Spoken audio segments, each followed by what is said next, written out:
Ethiopia's seventh general election underway, with 54 million eligible voters. People wait to cast their ballots in the country's seventh general election at a polling station in Addis Ababa, Ethiopia, on June 1st, 2026. Polling stations opened across Ethiopia on Monday morning as millions of voters are set to cast their ballots in the country's seventh general election. Xinhua/Gengshining, Addis Ababa, June 1st, Xinhua.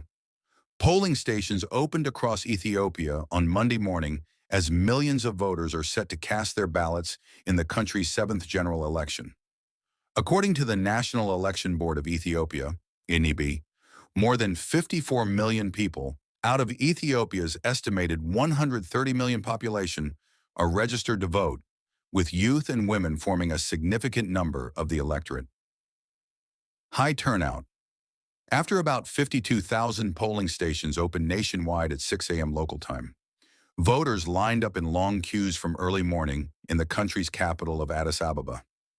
In line with the country's constitution, voters will primarily elect their representatives for the House of People's Representatives, HOPR, the lower chamber of the Ethiopian parliament, as well as members of various regional state councils.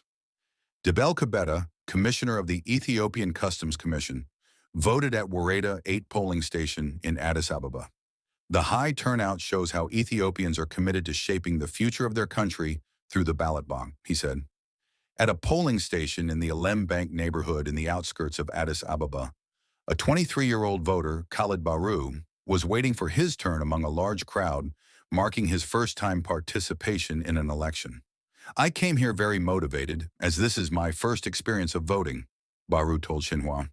"Even though I arrived here before 7 a.m., there were already countless voters awaiting their turns."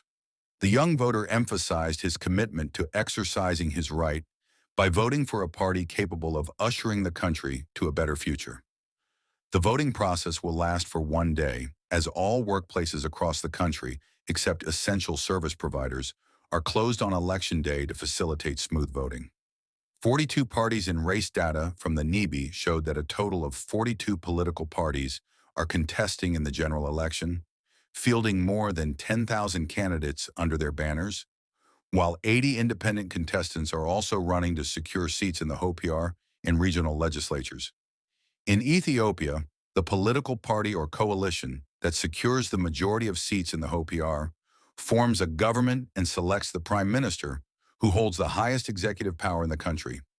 The ruling Prosperity Party, PP, is widely expected to secure the majority of seats at the HOPR, which will enable it to form a government.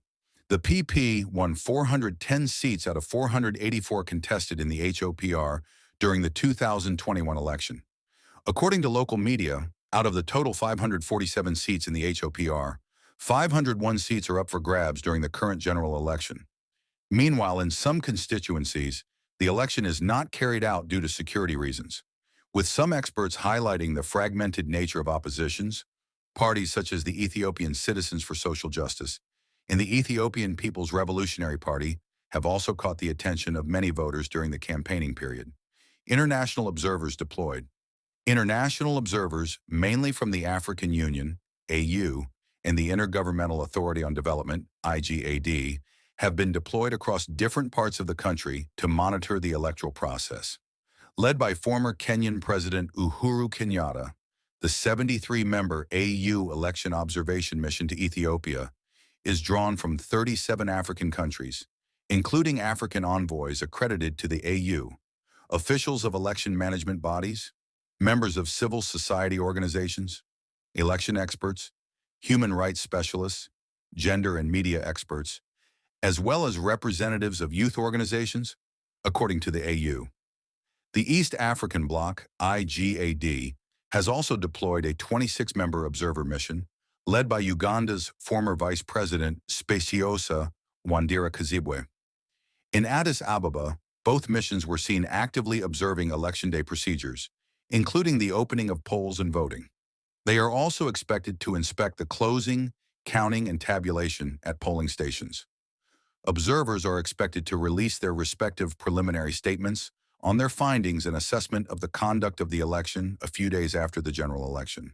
Speaking to the media ahead of the election, Kenyatta emphasized the significance of Ethiopia's seventh general election, highlighting that the election carries continental importance.